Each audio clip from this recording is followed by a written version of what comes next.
All right, let's pick the bones out of that opening performance for the British and Irish Lions in Dublin against Argentina. What is Andy Farrell up to? What's he trying to do? And how close are the Lions to getting there? Or how far away are they? I mean, Andy Farrell's comments after the game saying that it was unacceptable was the word he used, describing that the Argentinian players wanted it more than the Lions. That's definitely something I'm going to discuss. But we've got the luxury of time this week because there's no midweek game. The games are going to come thick and fast from this weekend. So we've got the time right now. So let's have a look at the performance and dig into it in a bit. And please let me know your thoughts in the comments down below. I'm just going to chuck some ideas out. Tell me what you think. And if you appreciate the content, then give the video a thumbs up and hit subscribe. And make sure you do that anyway, actually, so you don't miss it. When I go out to Australia, I'm going to tick off that bucket list item. Dream come true. The 10-year-old me is absolutely like a kid before Christmas that I'm going to be out there for the second and third tests. I cannot wait. But on to this game then. And I think the first thing to say is, yeah, they lost, and that was disappointing. And yes, the performance, as I'll go over, dropped short of what you would expect in some areas. However, there was half the squad not available. So some of the combinations, you look at the pack, 3 open side flankers in the back row, no big bopper really in the team, no enforcer in the second row, no big number 8.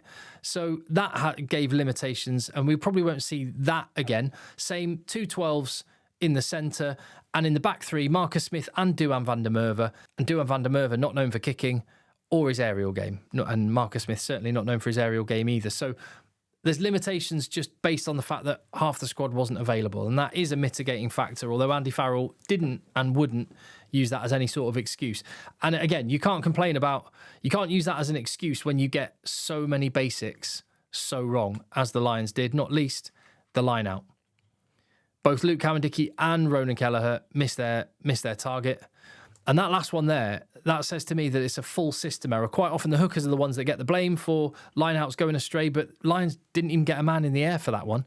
So there's like a system error. And as much as they've spent time in the opening week or two getting to know each other and building those bonds, they've got to get out there on the paddock and just do some reps on the lineout, which I'm sure they will. The other basic, which Argentina just got the better of the Lions at, is kicking.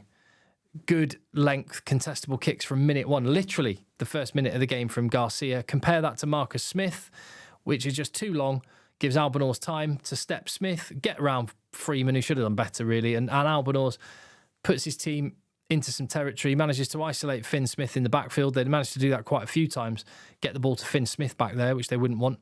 Lions, again, they kick here, they set up, and it's a little bit better from Alex Mitchell, but still not as contestable as most of Argentina's kicks. Just ever so slightly too long, and it allows Santi Carreras just to step out of contact. And Argentina are going to kick in a minute. They'll have a phase and then they'll kick. And they just did it. They just executed better. And, some people would argue, some people that complain about kicking would say, what's the point in kicking that? You've only gone forward 10 metres. Why don't you just run it? Well, the reason you kick, and the reason Argentina got such good change out of it, is when you kick and then you go up to contest and you win it, the defence are pulled into positions they don't want to be in. You've caused chaos, and then there are opportunities. And now look, just to pick up on what Andy Farrell said, he said he was disappointed and it was unacceptable because Argentinian players wanted it more. Look at that picture there. There are, count them, 7 British and Irish Lions within a couple of metres of the ruck. They have just honeypotted like a mini rugby team. It's schoolboy stuff. And this is it. And this is why, it was disappointing that they didn't get the win. But there's easy fixes. Like, that should not happen. And there's 4 more players close defending those 3 Argentinians. That means that there's 11 Lions players covering about 20 metres of the width of the pitch. And don't Argentina know it? Because they get the ball to the edge and there's acres of space. They get to within 5 metres of the line, and it's from this attack, which the Lions do well to stop, that they get the first 3 points of the game. This is the Lions' first attack. And you know what? It's some of those basics. I've said the basics, line out, basics, kick, accuracy, basics, depth and width. We just saw Argentina have it there. And on their first attack, the Lions have a bit of it as well. They get the ball. They manage to isolate Argentinian defenders. Duhan van der Merwe goes through. The try is on here. If he gives the inside pass there to Alex Mitchell, who is screaming for the ball, got his arm out saying, give it me. That's 7 points. That's Alex Mitchell walking under the posts. But they've just had some depth and width, but Look at this picture. 5 British and Irish Lions players in a completely flat line. Consequently, none of them are a threat to hold the defenders. So Argentina, 5-on-3, and they just managed to shepherd the Lions to the touchline because there's no depth. Again, you've got 2 Lions forwards there. Tygburn in the head guard is one of them. No Argentinian defender that's rushing out at Finn Smith thinks for a second Tygburn's getting the ball. Also, Tom Curry is in a decoy runner position outside, but he's already in front of Finn Smith. So no Argentinian thinks for a second Tom Curry's getting the ball. And as a result, Argentina are able to slide out across and defend it relatively easy and get the ball back. Again, it's basic. Argentina put the pressure on with this kick. Alex Mitchell does quite well to get out of jail, but Argentina end up with field position and a line out, which, well, you know what happens next. Good off the top ball. Every player is a genuine threat, so the Lions have to account for them. They get gain line ball. And here's the thing Andy Farrell said, and this perfectly illustrates it. Andy Farrell said the Argentinian players wanted it more. Look at that picture. 6 out of the British and Irish Lions 8 forwards are stood on the blind side. Only 2 Argentinian forwards are still on the blind side. 6 of them have managed to get themselves to the breakdown or around the corner. Consequently, Albanors can go wide, create a 2-on-1, try time. I think that's why Andy Farrell was frustrated after the match, because these players do know better than that. They do. This one, again, tells a picture. This is right just before half-time, and you know, Argentina have just scored 3 points. They're 14-10 up. We know what happens in a minute. But the Lions get a turnover. And just look at how many Lions players are close to the breakdown. Most of the team are there on that blind side or in and around the ruck. Consequently, when they get this turnover ball, they can't really do anything with it. There's not the numbers. And talk about like effort. Look at the effort of Argentina, who have also got most of their players over by that breakdown, to absolutely bust a gut and make the numbers up so that they've got like 7 guys on 2-3 British and Irish Lions. It's awesome effort. And then because they've got the numbers there, they can drop the hammer and go when they get the turnover. I don't know whether it was Warren Gatland that came up with it, but he always used to say it. Be the best at the things that require no skill. Argentina just emptied the tank. And look, it might sound like I'm being negative. I actually thought after the game, and my sort of immediate reaction to the match, the video that's already in the feed, was kind of like, I can see what the Lions are up to, and they're not far off, and it's fine-tuning. And that's what I do believe it is. You can see what they're up to. They were running nice shapes. Just weren't quite all on the same page, which is the first game of a tour. It's to be expected. Perfect example here. Bundyaki gets the ball.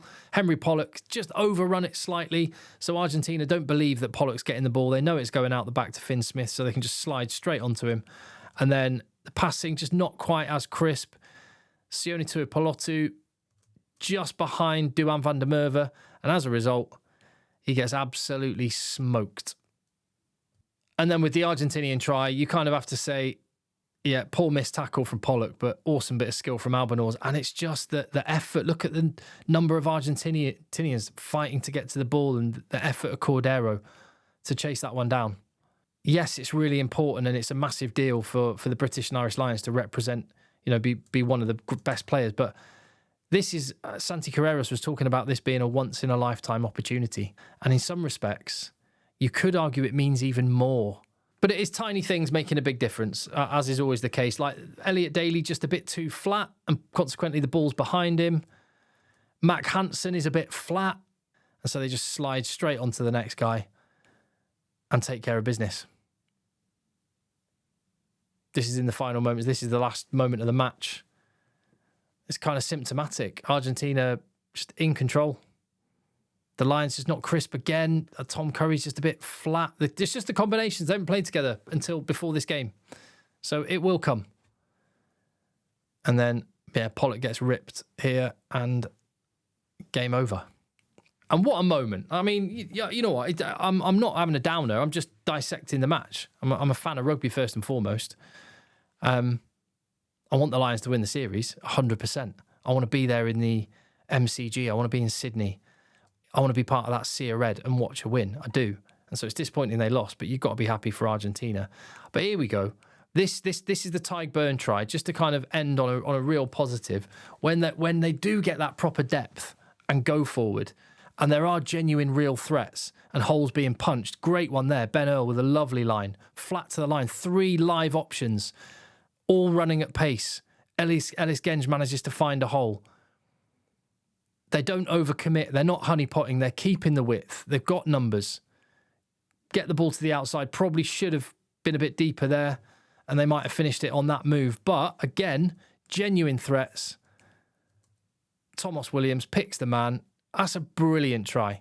And if they do those basics, sort the line out, keep the width, keep the depth, everyone that's running onto the ball being a live, genuine threat, they are going to shred teams. They aren't just going to win. They're going to absolutely smash teams.